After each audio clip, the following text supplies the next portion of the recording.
Hello student, तो आज फिर लेकर आए हैं आप सबों के लिए एक फिर से नया नोट्स जिसका नाम है गोनाड्स। और आज हम एंडोक्राइनोलॉजी का अगले टॉपिक को लेकर आगे बढ़ रहे हैं और ये टॉपिक का नाम है gonads. Gonads that means testis and ovary. आज के जो लेक्चर होने वाली है, आज टेस्टिस और ओवरी यानी कि वृषण और अंडाशय के बारे में हम आप लोगों को बताने वाले हैं। तो सबसे पहले अंडाशय क्या है यानी कि गोनाड्स क्या होते हैं ये समझेंगे।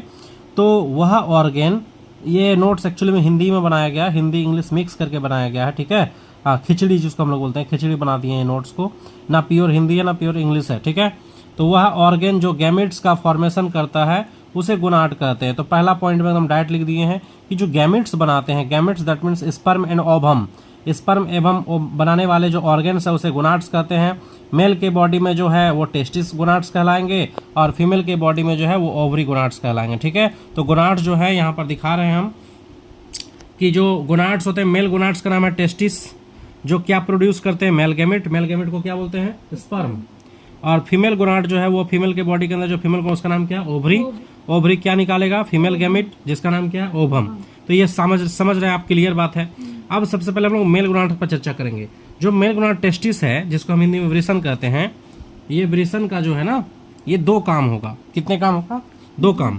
पहला काम है इसका गैमिटोजेनिक फंक्शन। गैमिटोजेनिक फंक्शन का मतलब होगा गैमिट्स बनाने में हेल्प कर रहा है। क्या बनाने में हेल्प कर रहा है, गैमिट्स। दैट मीन्स स्पर्मेटोजेनेसिस में हेल्प करता है। स्पर्मेटोजेनेसिस क्या होता है, स्पर्म बनने की प्रक्रिया को स्पर्मेटोजेनेसिस कहते हैं। एक तो ये काम कर रहा है टेस्टिस। टेस्टिस का दूसरा काम है कुछ हार्मोन्स भी बनाना, यानी टेस्टिस जो है इंडोक्राइन फंक्शंस के तरह, मतलब उसका कौन सा फंक्शन है, इंडोक्राइन फंक्शन, यानी कुछ हार्मोन भी निकालते हैं, हार्मोन प्रोडक्शन करते हैं। कौन कौन से हार्मोन प्रोडक्शन करते हैं, तो यहाँ दिखाइए, आपको दिखाएंगे हम कि टेस्टिस के अंदर दो टाइप्स के हार्मोन निकलते हैं। एक हार्मोन का नाम होता है स्टेरॉइड्स हार्मोन। स्टेरॉइड्स हार्मोन का मतलब होता है वसा से बना हुआ हार्मोन, ठीक है, जो किससे बने होते हैं, कोलेस्ट्रॉल से बने होते हैं, ठीक है। आप हिंदी में मान सकते हैं कि वसायुक्त हार्मोन्स को स्टेरॉइड्स हार्मोन कहते हैं। और इसमें एग्जाम्पल है एंड्रोजन। एंड्रोजन आप समझते होंगे, जिसको टेस्टोस्टेरोन भी जानते हैं हम लोग। एंड्रोजन का ही दूसरा नाम क्या है, टेस्टोस्टेरोन। तो टेस्टोस्टेरोन या एंड्रोजन हार्मोन जो है वो स्टेरॉइड्स नेचर के होते हैं। और ये कहाँ से निकलते हैं, प्रोड्यूस्ड बाय लिडिक सेल। आप ये भी जानते होंगे जो टेस्टिस के अंदर में छोटी छोटी कोशिकाएं पाई जाती है, जिसे हम लोग लिडिक सेल कहते हैं, उसी लिडिक सेल से ये हमारा एंड्रोजन हार्मोन निकलता है। लिडिक सेल का एक और नाम है इंटरस्टिशियल सेल, ठीक है। तो इंटरस्टिशियल सेल या लिडिक सेल से कौन सा हार्मोन रिलीज होता है, एंड्रोजन। एंड्रोजन का अदर नेम क्या बोलेंगे, टेस्टोस्टेरोन। अच्छा, टेस्टिस से दूसरा हार्मोन्स भी निकलता है, जो प्रोटीनस हार्मोन होते हैं, वो प्रोटीन्स के बने होते हैं, जिनका नाम है इनहिबिन। इनहिबिन क्या होते हैं कि ये निकलते हैं सर्टोली सेल से। क्या कहाँ से निकलते हैं, सर्टोली। देखिए, कहीं भी अगर इनहिबिन रहे ना, तो इनहिबिन का मतलब रोकने वाला हार्मोन। जब मान लीजिए एंड्रोजन हार्मोन ज़्यादा निकलने लग जाएगा तो टेस्टोस्टेरोन स्पर्म का फॉर्मेशन ज़्यादा होने लगेगा।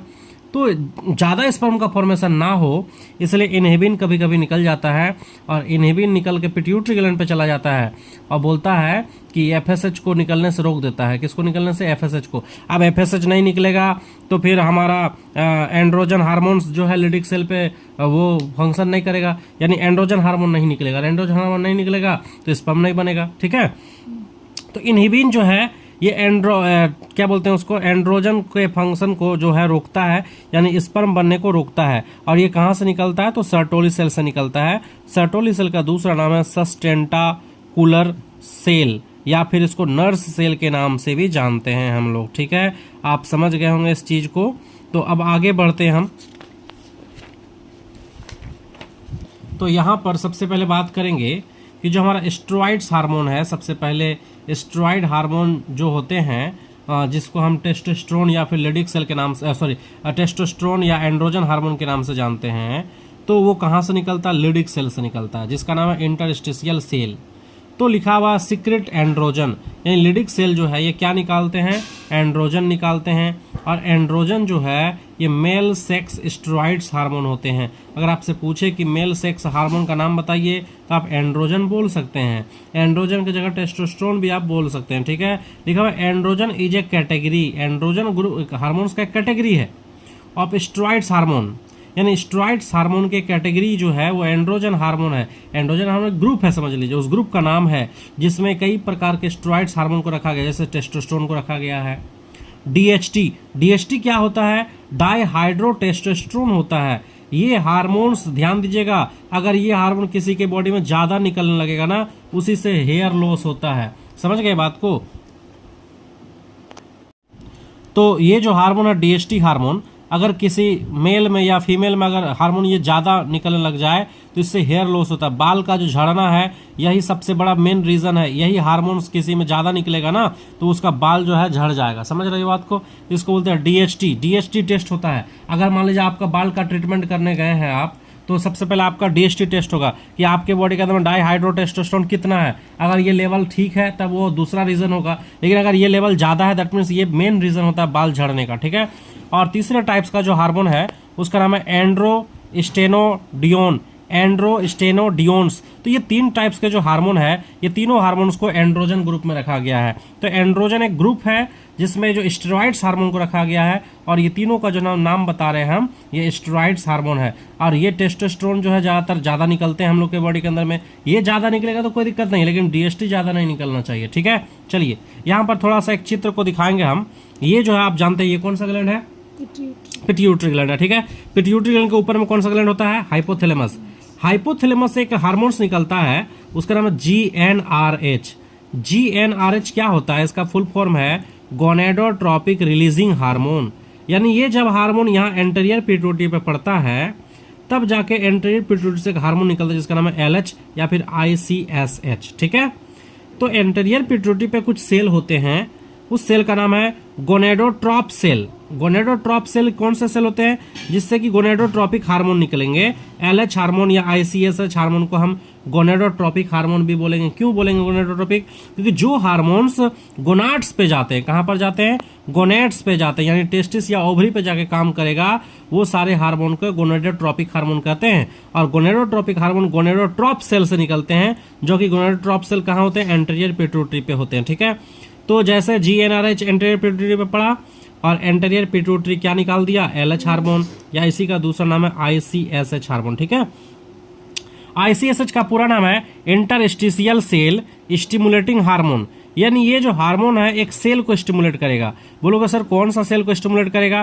तो ये ब्लड के थ्रू जो है टेस्टिस के अंदर जाएगा, और टेस्टिस के अंदर मौजूद होते हैं लिडिक सेल। लिडिक सेल का दूसरा नाम है इंटरस्टिशियल सेल, इसीलिए ये हार्मोन का नाम है इंटरस्टिशियल सेल स्टिमुलेटिंग हार्मोन। यानी ये जो एलएच हार्मोन है ये इंटरस्टिशियल सेल को उत्तेजित करता है, स्टिमुलेट करता है, इसलिए इसका नाम पड़ा आईसीएसएच, इंटरस्टिशियल सेल स्टिमुलेटिंग हार्मोन। जब इस पे लिडिक सेल पे पड़ता है तभी जाके लिडिक सेल जो है एंड्रोजन हार्मोन निकालता है। तो अगर आपसे पूछता है कि एंड्रोजन हार्मोन कहाँ से निकलता है, तो टेस्टिस से तो निकलता है, लेकिन कौन से सेल से? लिडिक सेल से। लिडिक सेल तभी निकालेगा जब इस पे क्या पड़ेगा? आईसीएसएच पड़ेगा या एलएच पड़ेगा। आईसीएसएच कहाँ से निकलता है? एंटीरियर पिट्यूटरी से निकलता है। एंटीरियर पिट्यूटरी आईसीएसएच या एलएच कब निकालेगा? जब उस पर जीएनआरएच पड़ेगा। जीएनआरएच कहाँ से निकलता है? हाइपोथैलेमस से निकलता है। तो ये पूरा कहानी है। ठीक है। अब यहाँ पर थोड़ा सा और देख लीजिए कि मान लीजिए पिट्यूटरी ग्लैंड है, ये एंटीरियर पिट्यूटरी है। ठीक है। एंटीरियर पिट्यूटरी से एफएसएच भी निकलता है और एलएच भी निकलता है। तो एफएसएच और एलएच ये दोनों को हम लोग जीटीएच बोलते हैं। जीटीएच का मतलब भी बताया अभी जस्ट,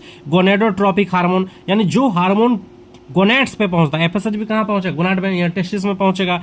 एलएच भी कहाँ पहुंच रहा है? टेस्टिस के अंदर पहुंच रहा है ना। अब बोलोगे एफएसएच क्या काम करता है, एलएच क्या काम करता है टेस्टिस के अंदर जाके? ठीक है। तो ध्यान दीजिएगा, मान लीजिए एफएसएच जब निकलता है पिट्यूटरी ग्लैंड से, ये निकलकर टेस्टिस के अंदर सर्टोली सेल पे जाके पड़ता है।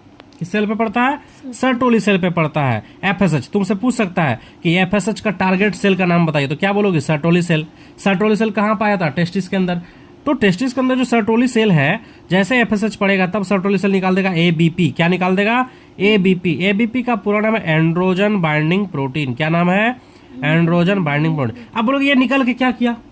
एबीपी निकल के क्या किया, है ना?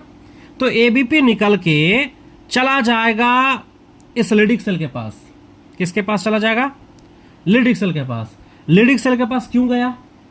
लिडिक सेल निकाल रहा है एंड्रोजन हार्मोन। कौन सा हार्मोन निकाल रहा है? या उसको क्या बोलते हैं? टेस्टोस्टेरोन।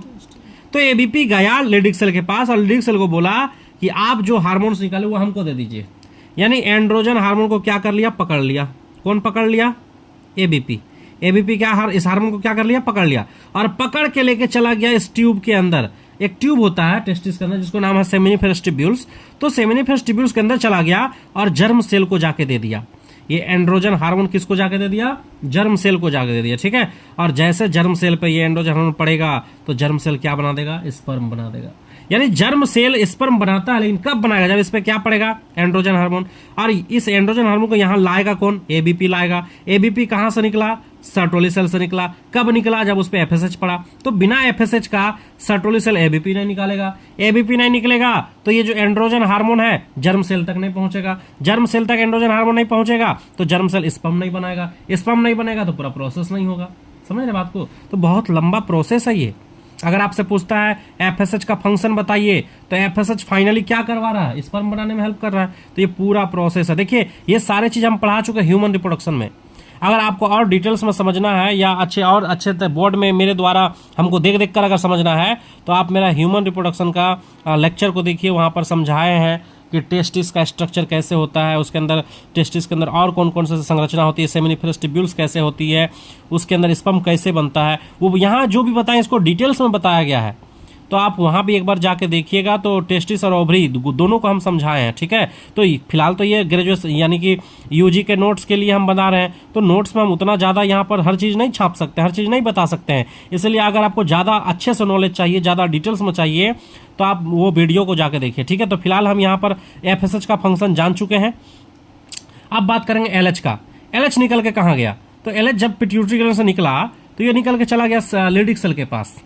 और जैसे ही लिडिक सेल पे पड़ेगा तो लिडिक सेल से क्या निकलेगा, एंड्रोजन हार्मोन निकलेगा।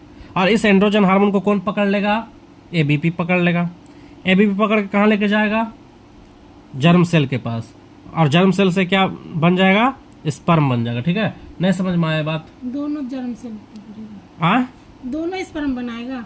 कौन दोनों बना रहा है, एफएसएच और एलएच। ये स्पर्म बना रहा है, ये स्पर्म बना रहा है। ये बताओ पहले ये कहाँ जाके गिर रहा है, लिडिक सेल पे गिर रहा है। लिडिक सेल क्या काम किया, एंड्रोजन को। बस बात खत्म, इसका कहानी खत्म। ये जाके इस पे पड़ा, लिडिक सेल पे पड़ा। लिडिक सेल अब अपना काम कर देगा, एंड्रोजन हार्मोन निकाल दिया। अच्छा, एंड्रोजन हार्मोन निकाल दिया ना। अब ये हार्मोन जब निकल गया, इस हार्मोन का पकड़ेगा कौन, एबीपी पकड़ेगा के। और पकड़ के कहाँ लेके चला जाएगा, जर्म सेल के पास लेके चला जाएगा। और जर्म सेल क्या बनाएगा, स्पर्म बनाएगा, ठीक है। चलिए आगे देखते हैं हम। जो सर्टोली सेल होता है, सर्टोली सेल ये दो प्रकार के हार्मोन्स निकालते हैं। एक हार्मोन का नाम है एबीपी। अभी बताएं हम कि सर्टोली सेल क्या निकाल देगा, एबीपी। एबीपी का पूरा नाम एंड्रोजन बाइंडिंग प्रोटीन। और ये एबीपी किसके पास चला जाएगा, एंड्रोजन के पास जाकर एंड्रोजन को पकड़ेगा और उसको ले जाके कहाँ ले रख देगा, जर्म सेल में रख देगा। और जर्म सेल क्या बनाएगा, स्पर्म। इस प्रोसेस को क्या बोल देंगे, स्पर्मेटोजेनेसिस। यानी एबीपी स्पर्मेटोजेनेसिस में हेल्प किया। दूसरा सर्टोली सेल कभी कभी इनहिबिन भी निकालता है। इनहिबिन निकालने से क्या हुआ, ये जो है negative feedback on pituitary gland पे डालता है एंड हाइपोथैलेमस पे। नेगेटिव फीडबैक का मतलब वो जाके बोलता है कि आप और हार्मोन्स मत निकालिए, एलएच एफएसएच मत निकालिए। अगर आप ज़्यादा निकालिएगा तो यहाँ ज़्यादा स्पर्मेटोजेनेसिस हो जाएगा, तो ज़्यादा स्पर्म ना बने, इसलिए इनहिबिन जाके पिट्यूटरी ग्लैंड को सूचना देता है और पिट्यूटरी ग्लैंड जो एलएच या एफएसएच हार्मोन नहीं निकालता, ठीक है। जिससे कि हमारा एक्सेस सिक्रीशन जो है वो एफएसएच का रुक जाता है। यानी एफएसएच हार्मोन बहुत ज़्यादा ना निकले, इसके लिए नेगेटिव फीडबैक कौन डालता है, इनहिबिन डालता है। और ये कहाँ से निकलता है, सर्टोली सेल से निकलता है, ठीक है। अब बात करेंगे हम फंक्शन ऑफ एंड्रोजन, यानी एंड्रोजन हार्मोन का क्या काम है। तो एंड्रोजन हार्मोन क्या है, these regulate growth, development and maintain of male secondary sex organ and characters. बता रहा है कि आपको रेगुलेट, आपकी ग्रोथ को भी रेगुलेट करता है। एंड्रोजन हार्मोन्स आपके ग्रोथ को रेगुलेट करता है, आपके डेवलपमेंट में हेल्प करता है। और जो मेल सेकेंडरी सेक्स ऑर्गन्स हैं, मेल सेकेंडरी सेक्स ऑर्गन जैसे कि टेस्टिस के अलावा जो भी सेक्स ऑर्गन है मेल के बॉडी के अंदर में, उसके डेवलपमेंट में हेल्प करता है। और सेकेंडरी सेक्सुअल कैरेक्टर में भी हेल्प करता है। तो सेकेंडरी सेक्सुअल कैरेक्टर या प्राइमरी सेक्सुअल कैरेक्टर जो भी बोल सकते हैं हम लोग, यानी स्पर्म बनाने में हेल्प करता है। लड़का में जो दाढ़ी मोच आ रहा है उसमें हेल्प करता है, ठीक है। तो एंड्रोजन जो है वो दोनों चीज में हेल्प कर रहा है, प्राइमरी सेक्सुअल कैरेक्टर में भी हेल्प कर रहा है और सेकेंडरी सेक्सुअल कैरेक्टर में भी हेल्प करता है। इसको समझाते हैं यहाँ पर, समझिए बात को। देखिए मान लीजिए कि ये एंड्रोजन हार्मोन है, एंड्रोजन हार्मोन है, ठीक है। ये एंड्रोजन हार्मोन दो चीज में हेल्प करेगा। एक में होगा, एक चीज है primary sexual character. Primary sexual character क्या होता है? स्पर्मेटोजेनेसिस को प्राइमरी सेक्सुअल कैरेक्टर बोलते हैं। यही लड़का के अंदर जब स्पर्म बन रहा है ना, इसे प्राइमरी सेक्सुअल कैरेक्टर कहा जाता है और इसमें हेल्प करता है एंड्रोजन हार्मोन, करता है ना। हाँ, और दूसरा होता है सेकेंडरी सेक्सुअल कैरेक्टर। अब बोलोगे सेकेंडरी सेक्सुअल कैरेक्टर क्या है? दाढ़ी मूंछ का बनना, बियर्ड मुस्टैच इटीसी। जो लड़का में दाढ़ी मूंछ बनता है ना, ये होता है सेकेंडरी सेक्सुअल कैरेक्टर। लड़का में जो स्पर्म बनता है ना, वो होता है प्राइमरी सेक्सुअल कैरेक्टर, और ये दोनों में हेल्प करता है एंड्रोजन हार्मोन, यानी कि टेस्टोस्टेरोन हार्मोन। टेस्टोस्टेरोन हार्मोन का ये दोनों फंक्शन है लड़का के बॉडी के अंदर में, ठीक है। वही बात हम बताए हैं यहाँ पर कि ये सेकेंडरी सेक्स ऑर्गेन्स और जो सेक्सुअल कैरेक्टर होते हैं उसमें हेल्प करते हैं। ये रेगुलेशन ऑफ स्पर्मेटोजेनेसिस, अभी आपको बताएं कि स्पर्मेटोजेनेसिस को क्या करता है? रेगुलेट करता है। अब इसके अंदर जो हमारे proteins hormones of the testis, यानी टेस्टिस के से जो प्रोटीनस हार्मोन निकलते, जो इनहिबिन निकलते हैं, inhibin is secreted by the Sertoli cell. और ये इनहिबिन कहाँ से निकलते हैं? सर्टोली सेल से निकलते हैं। And it has negative feedback effect with FSH, और एफएसएच के लिए वो नेगेटिव फीडबैक डालता है पिट्यूटरी ग्लैंड को। पिट्यूटरी ग्लैंड को जाके बोलता है कि आप एफएसएच को मत निकालो। क्या बोलता है? एफएसएच को मत निकालो। क्यों निकालने मना करता है एफएसएच को? ज्यादा स्पर्म बन जाएगा, दिक्कत है, ठीक है। तो ज्यादा स्पर्म ना बने, स्पर्मेटोजेनेसिस ज्यादा ना हो, इसलिए एफएसएच को अगर निकालने के लिए बंद करना है तो कौन सूचना लेके जाएगा? इनहिबिन लेके जाएगा। और इनहिबिन कहाँ से निकलेगा? सर्टोली सेल से निकलता है। अब एंड्रोजन बाइंडिंग प्रोटीन, जिसको एबीपी बोलते हैं हम लोग, ये कहाँ से निकलता है? ये भी सर्टोली सेल से निकलता है, सिक्रेटेड बाय सर्टोली सेल। और ये किसके साथ जाकर बाइंड कर जाता है? बाइंड विथ एंड्रोजन, यानी कि टेस्टोस्टेरोन के साथ जाकर जुड़ जाता है। And maintain their high concentration inside seminiferous tubules. और ये जो एंड्रोजन है, इसके सिक्रीशन को, इसके मात्रा को वो कहाँ लेके जा रहा है? सेमिनिफेरस ट्यूब्यूल्स के अंदर लेके जा रहा है, ठीक है। सेमिनिफेरस ट्यूब्यूल्स के क्या कर रहा है? अंदर लेके जा रहा है। इसको और हम समझेंगे यहाँ पर इस फिगर के द्वारा। अब इस फिगर को ध्यान से देखिएगा तो बहुत सारा चीज अब क्लियर होने वाला है, क्योंकि जब फिगर को देखेंगे तभी हमारा चीज क्लियर होने वाला है। तो आप ये जो चित्र देख रहे हैं, देखिए ध्यान से, ये जो आप चित्र देख रहे हैं, यह है नर जनन तंत्र। किसका चित्र है? मेल रिप्रोडक्टिव सिस्टम का चित्र है। और यहाँ जो आप ये दोनों स्ट्रक्चर देख रहे हैं, ये है टेस्टिस। क्या है? टेस्टिस। और ये टेस्टिस एक पाउच के अंदर होता है। ये जो पाउच देख रहे हैं, ये पाउच, इस पाउच को बोलते हैं स्क्रोटम। क्या कहा जाता है? स्क्रोटम कहा जाता है, ठीक है। अब इसमें बहुत सारे पार्ट्स हैं, लेकिन हम लोग का टॉपिक गोनाड है, तो ज़्यादातर हम टेस्टिस के ही बारे में चर्चा करेंगे, ठीक है। यहाँ बहुत सारे पार्ट्स आप देख लीजिएगा, नाम वीडियो को रोक कर आप सारे का नाम देख लीजिए। हम अभी उतना नहीं बोलेंगे, अभी विशेषकर हम इस टेस्टिस को यहाँ बाहर कर दिए, ठीक है। यहाँ का जो टेस्टिस है, इसको हम बाहर किया और इसको बताने के विशेष, इसको ध्यान से देखिए आप। तो जब इस टेस्टिस को हम बाहर करके दिखा रहे हैं, ये टेस्टिस है, ठीक है। तो टेस्टिस में के जो बाहर ना 3 लेयर होता है। सबसे पहले तो जान लीजिए, टेस्टिस का आउटर में कितना लेयर होता है? 3 लेयर होता है। सबसे जो बाहर लेयर उसका नाम है ट्यूनिका वेजिनलिस। क्या नाम है? ट्यूनिका वेजिनलिस। जो दूसरा लेयर उसका नाम है ट्यूनिका एल्बुजिनिया, और तीसरा जो लेयर उसका नाम है ट्यूनिका वैस्कुलोसा। तो 3 लेयर हो गया। तीसरा लेयर के बाद जब हम अंदर जाएंगे तो कुछ इस टाइप का हमको त्रिभुजाकार स्ट्रक्चर देखने को मिलेगा, लोब दिखाई देगा। इसको कहते हैं टेस्टिकुलर लोब्स। क्या कहते हैं? Testicular lobes. तो एक टेस्टिस के अंदर लगभग 200 टेस्टिकुलर लोब्स पाए जाते हैं। कितना पाए जाते हैं? 200 से 250 टेस्टिकुलर लोब्स हो सकते हैं। और इस लोब्स के अंदर कुछ इस टाइप का पाइप होता है। देख रहे हैं ये पाइप 2 से 3 पाइप हो सकता है। इस पाइप का नाम है सेमिनिफेरस ट्यूब्यूल्स। क्या नाम है? Seminiferous tubules. इसी पाइप के अंदर बनता है स्पर्म।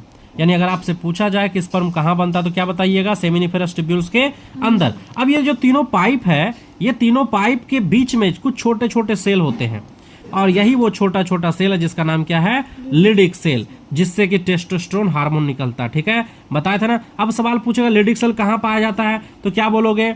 2 सेमिनिफेरस ट्यूब्यूल्स के बीच में। कहाँ पर पाया था? बीच में पाया था, ठीक है। तो अब हम क्या करेंगे, ये जो तीनों सेमिनिफेरस ट्यूब्यूल्स है, ये तीनों सेमिनिफेरस ट्यूब्यूल्स को हम काट के यहाँ दिखाए हैं, उसके अंदर का चित्र दिखाए हैं। तो मान लीजिए ये एक सेमिनिफेरस ट्यूब्यूल्स है, ये दूसरा है, ये तीसरा है। सेमिनिफेरस ट्यूब्यूल्स के अंदर में जो खाली जगह होता है ना, उसको कहते हैं ल्यूमेन। क्या कहते हैं? ल्यूमेन। और सेमिनिफेरस ट्यूब्यूल्स के अंदर में दो प्रकार के सेल पाए जाते हैं। जो छोटे छोटे सेल हैं इसको कहते हैं जर्म सेल। क्या कहते हैं? Germ cell. देखिए ये जो छोटे छोटे सेल दिखाई दे रहे हैं इसको क्या कहते हैं? Germ cell. और इसी में जो लंबा लंबा सेल है इसको क्या बोलते हैं? सर्टोली सेल बोलते हैं। ठीक है, तो यानी सेमिनिफेरस ट्यूब्यूल्स के अंदर कितने टाइप का सेल हो गया? दो टाइप का, जर्म सेल और सर्टोली सेल। ठीक है, इसी जर्म सेल से क्या बनता है? स्पर्म बनता है। और ये स्पर्म इस सर्टोली सेल से क्या ले लेते हैं? न्यूट्रिशन ले लेते हैं। यानी सर्टोली सेल का काम है स्पर्म को पोषण प्रदान करना और जर्म सेल का काम है स्पर्म को बनाना। ठीक है, अब ये जो सेमिनिफेरस ट्यूब्यूल्स के बीच में जो छोटा छोटा सेल दिखाई दे रहा है ये आपको, ये सेल है लिडिक सेल, जो यहाँ पर हम दिखाए हैं, है ना। यहाँ पर जो दिखाए हैं यही चीज को हम यहाँ भी दिखाने की कोशिश किए हैं। ये जो छोटा छोटा सेल इसका नाम क्या है? लिडिक सेल है। ठीक है, तो ये यहाँ पर चित्र दिखाने का मतलब हुआ लिडिक सेल का दूसरा नाम लिडिक सेल का दूसरा नाम क्या है? ISC, interstitial cell. और इस पे कौन सा हार्मोन आके पड़ता है? ICSH आके पड़ेगा, तभी जाके ये कौन सा हार्मोन निकाल देगा? एंड्रोजन हार्मोन निकालेगा। कौन सा हार्मोन निकालेगा? Androgen hormone. अच्छा, ICSH का दूसरा नाम क्या है? LH हार्मोन जाके पड़ता लिडिक सेल पे, और लिडिक सेल कौन सा हार्मोन निकाल देगा? टेस्टोस्टेरोन या फिर एंड्रोजन। ठीक है, तो यहाँ तो चर्चा हो गया हमारा पूरे मेल गोनाड का, यानी कि टेस्टिस के बारे में चर्चा हुआ है। और थोड़ा सा चर्चा कर लेते हैं कि जो सेक्स ऑर्गन होते हैं, सेक्स ऑर्गन को दो भागों में बांटा गया है। एक होता है प्राइमरी सेक्स ऑर्गन जिसे हम टेस्टिस कहते हैं, और टेस्टिस के अलावा जितने भी मेल रिप्रोडक्टिव सिस्टम का पार्ट है, जैसे कि एपिडिडाइमिस हो गया, भास डिफरेंस हो गया, seminal vesicle, prostate gland, Cowper glands, penis, जितने भी पार्ट्स होंगे ये सारे पार्ट को सेकेंडरी सेक्स ऑर्गन कहा जाता है। तो प्राइमरी सेक्स ऑर्गन टेस्टिस हो गया, सेकेंडरी सेक्स ऑर्गन टेस्टिस को छोड़कर जो भी रिप्रोडक्टिव सिस्टम का पार्ट है वो सारे क्या कहलाते हैं? सेकेंडरी सेक्स ऑर्गन कहलाते हैं। लिखा हुआ all reproductive parts except testis, testis को छोड़कर जितने भी रिप्रोडक्टिव पार्ट्स हैं जैसे कि epididymis, vas deferens, seminal vesicle, prostate gland, Cowper's gland, penis, ये सारे को हम लोग सेकेंडरी सेक्स ऑर्गन कहते हैं। देखिए दो प्रकार की चीज होते हैं, ध्यान दीजिएगा, फिर से हम आपको बताएंगे। एक होता है सेक्स ऑर्गन या सेक्सुअल ऑर्गन भी बोल सकते हैं, सेक्सुअल ऑर्गन। ठीक है, सेक्सुअल ऑर्गन। अब सेक्सुअल ऑर्गन दो प्रकार के होंगे, सेक्सुअल ऑर्गन दो प्रकार का। एक होगा प्राइमरी सेक्सुअल ऑर्गन, और प्राइमरी सेक्सुअल ऑर्गन में कौन आता है? टेस्टिस आता है। कौन आता है? टेस्टिस। अच्छा, दूसरा क्या है? Secondary sexual organ. इसमें क्या आता है? टेस्टिस को छोड़कर जो भी चीज है, जैसे epididymis, vas deferens, seminal vesicle, prostate gland, penis, ये बहुत सारा चीज आ गया। ठीक है, अब दूसरा होता है कि सेक्सुअल कैरेक्टर। ये तो हो गया सेक्सुअल ऑर्गन। एक चीज होता है सेक्सुअल कैरेक्टर। क्या होता है? सेक्सुअल कैरेक्टर, जो हम आपको यहां पर बताए हैं। सेक्सुअल कैरेक्टर भी दो प्रकार के होते हैं, एक होता है प्राइमरी सेक्सुअल कैरेक्टर और दूसरा होता है सेकेंडरी सेक्सुअल कैरेक्टर। बोलोगे प्राइमरी सेक्सुअल कैरेक्टर क्या है? स्पर्मेटोजेनेसिस, स्पर्म का बनना प्राइमरी सेक्सुअल कैरेक्टर है। और दाढ़ी मोच का आना, जो लड़का में दाढ़ी मोच आ रहा है वो दाढ़ी मोच का आना सेकेंडरी सेक्सुअल कैरेक्टर होता है। ठीक है, तो ये कैरेक्टर था और ये सेक्स ऑर्गन है। तो सेक्स ऑर्गन बोलेगा प्राइमरी सेक्स ऑर्गन का नाम बताओ तो टेस्टिस, सेकेंडरी सेक्स ऑर्गन का नाम बताओ तो टेस्टिस को छोड़ो जो भी नाम है मेल रिप्रोडक्टिव सिस्टम का। ठीक है, अब तुमसे अगर पूछता है कि फीमेल के बॉडी में प्राइमरी सेक्स ऑर्गन का नाम बताओ तो ओवरी, फीमेल के बॉडी में सेकेंडरी सेक्स ऑर्गन का नाम बताओ तो ओवरी को छोड़ के जैसे fallopian tube, uterus, cervix, vagina, ये सारे चीज सेकेंडरी सेक्स ऑर्गन हो जाएगा। तो ऑर्गन का मतलब अंग, सेकेंडरी अंग सेक्सुअल सेकेंडरी ऑर्गन का मतलब क्या हो गया कि जो अंडाशय को छोड़ के जो भी उसके बॉडी के अंदर जो प्रजनन अंग है, जो बच्चे के निर्माण से लेकर पूरे प्रोसेस में हेल्प करता है, वो सारे सेकेंडरी सेक्सुअल ऑर्गन कहलाता है। ठीक है, चलिए और यहां पर वही बताएं हम, सेक्स ऑर्गन तो हो चुका है, sex organ primary sex organ testis और सेकेंडरी सेक्स ऑर्गन टेस्टिस को छोड़ के जितने भी पार्ट है। अब यहां पर बताएं सेक्सुअल कैरेक्टर, जो अभी आपको कॉपी में हम बताएं, सेक्सुअल कैरेक्टर भी दो प्रकार का होगा, प्राइमरी सेक्सुअल कैरेक्टर और एक होता है सेकेंडरी सेक्सुअल कैरेक्टर। बोलोगे प्राइमरी सेक्सुअल कैरेक्टर क्या है लड़का में, तो लड़का में प्राइमरी सेक्सुअल कैरेक्टर स्पर्मेटोजेनेसिस। और अगर यही बात लड़की में पूछ दे कि लड़की में प्राइमरी सेक्सुअल कैरेक्टर क्या है तो बोलेंगे oogenesis, अंडाणु का बनना। बोलोगे सेकेंडरी सेक्सुअल कैरेक्टर क्या है लड़का में, तो लड़का में सेकेंडरी सेक्सुअल कैरेक्टर दाढ़ी मोच का बनना। और बोलोगे लड़की के अंदर सेकेंडरी सेक्सुअल कैरेक्टर क्या है, तो डेवलपमेंट ऑफ ब्रेस्ट, स्तन का विकास होना, वो सेकेंडरी सेक्सुअल कैरेक्टर कहलाता है।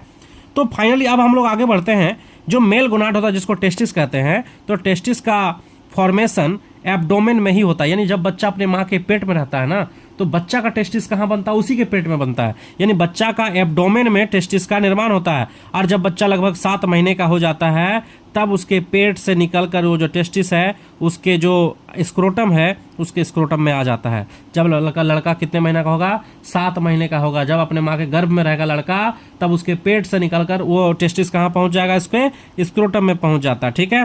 टेस्टिस बॉडी से बाहर एक एक्स्ट्रा पाउच, जिसको हम स्क्रोटल कैविटी कहते हैं या स्क्रोटम कहते हैं, वहीं पर होता है। क्यों ऐसा रहता है? टेस्टिस पेट में क्यों नहीं रहता है? क्योंकि पेट का टेम्परेचर ज़्यादा होता है और स्पर्म बनने के लिए 34 डिग्री सेल्सियस तापमान चाहिए। इसीलिए जो है भगवान विष्णु क्या किया है कि पेट से जो है टेस्टिस को हटाकर एक एक्स्ट्रा पाउच में डाल दिया। उस पाउच का नाम क्या है? स्क्रोटम है। और इस स्क्रोटम के अंदर में स्पर्म बनने स्क्रोटम के अंदर टेम्परेचर कितना होता है? 34 डिग्री सेल्सियस होता है। और इस टेम्परेचर में जो है स्पर्म बहुत अच्छे से बनता है, स्पर्म का फॉर्मेशन हो पाता है। तो यहाँ तो चर्चा हो गया हमारा टेस्टिस का। अब हम लोग चर्चा करेंगे फिलहाल फीमेल गोनाड्स का, और जल्दी से ये देख लेंगे हम लोग का क्लियर हो जाएगा बच, और कुछ ही समय में हम लोग का क्लियर होने वाला है। फीमेल गोनाड्स जिसे हम ओवरी कहते हैं। अब ओवरी का भी 2 काम होगा, एक गैमेटोजेनिक फंक्शन यानी कि oogenesis में हेल्प करेगा, और दूसरा फंक्शन होगा एंडोक्राइन फंक्शन जिसमें हार्मोन बनाएगा। अब ओवरी के अंदर से कई प्रकार के हार्मोन निकलते हैं। ओवरी के अंदर से जो हार्मोन्स निकलते हैं स्टेरॉइड्स हार्मोन होते हैं। स्टेरॉइड्स हार्मोन उसे कहते हैं जो कि लिपिड के नेचर्स के होते हैं, जो वसा के बने होते हैं और जो कोलेस्ट्रॉल्स के बने हो सकते हैं। जैसे कि एग्जाम्पल में एस्ट्रोजन हो गया, प्रोजेस्ट्रोन हो गया, प्रोजेस्टीन हो गया, ये सब कुछ हार्मोन्स है जो कि हमारे ओवरी से निकलता है। ठीक है। और ये सारे हार्मोन कोलेस्ट्रॉल से बने होते हैं, इसलिए ये सारे हार्मोन्स को स्टेरॉइड्स हार्मोन कहा जाता है। इसके अलावा कुछ और हार्मोन्स भी होते हैं ओवरी से निकलने वाले, जैसे रिलैक्सिन हार्मोन है, इनहिबिन हार्मोन है। और रिलैक्सिन हार्मोन क्या करते हैं? ये केवल डिलीवरी के समय पर ये हार्मोन्स जो है ये ओवरी से निकलते हैं। अगर कोई महिला जब अपने बच्चे को जन्म दे रही होती है उस टाइम पे ये ओवरी से हार्मोन निकलता है। नॉर्मली ऐसे अनमेरिड फीमेल या जो अभी बच्चे को जन्म नहीं दे रही होती है उसके ओवरी से ये हार्मोन नहीं निकलता है। ठीक है। तो ये हार्मोन यूट्रस कॉन्ट्रैक्शन में हेल्प करता है ड्यूरिंग पार्चुरेशन। जब कोई महिला बच्चे को जन्म दे रही होती है तो उसके गर्भाशय में संकुचन पैदा करता है ताकि बच्चा जो है अंदर से बाहर आ सके।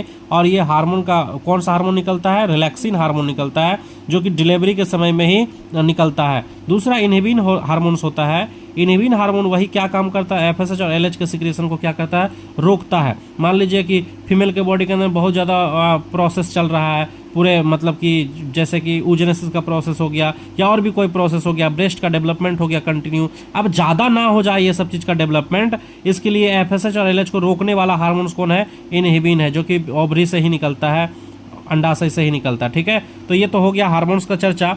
लिखा हुआ at least 6 different estrogens have been isolated from the plasma of human female. बता लगभग 6 से ज़्यादा एस्ट्रोजन हार्मोन्स जो है ह्यूमन के यानी जो महिला है उसके ब्लड में पाया जाता है, but only 3 are present in significant quantities.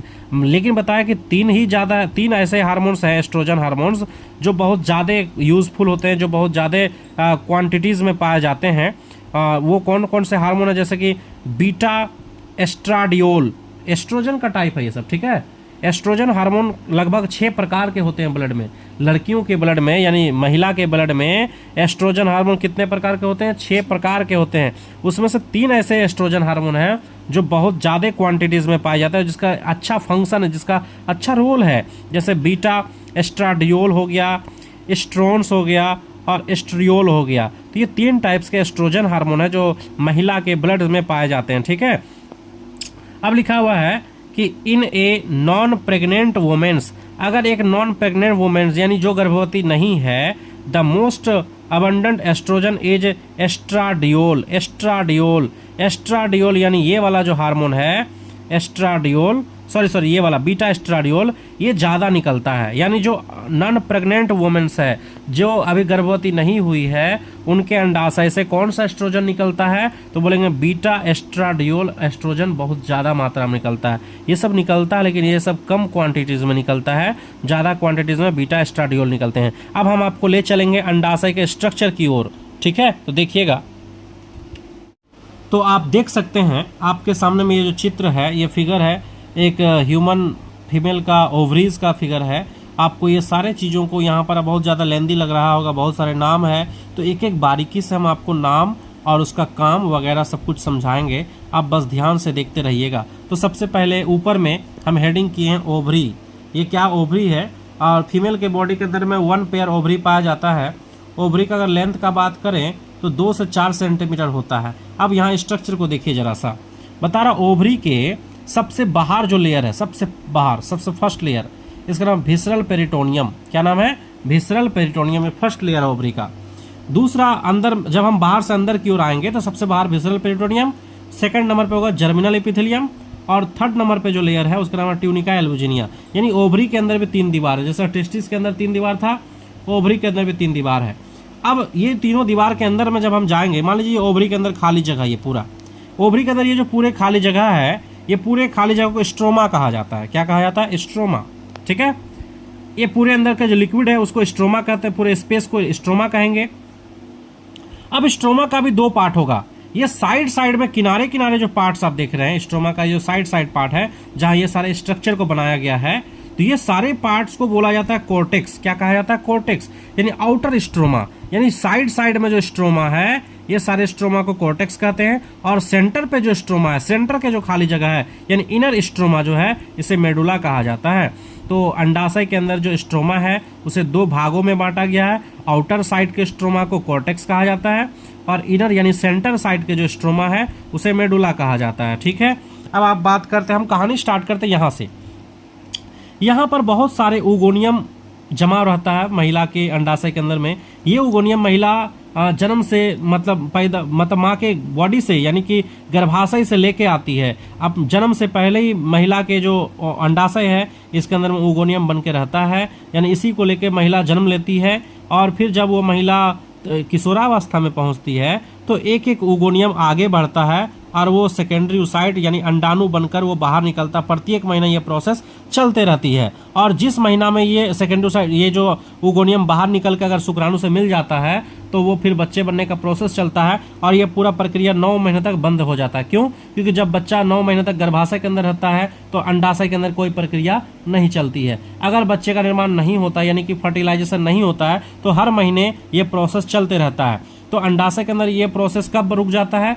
जब फर्टिलाइजेशन की प्रोसेस हो जाती है। तो 9 महीने से और भी ज़्यादा, यानी 15 महीना तक, 9 महीना और 5 महीना 6 महीना क्यों एक्स्ट्रा बोल रहे हैं हम, वो बाद में बात करेंगे। यानी अगर एक बार निषेचन हो जाए तो 15-16 महीना यानी 1.5 साल तक, 1.5 साल हम बोल रहे हैं, यानी कि 18 महीना भी हो सकता है।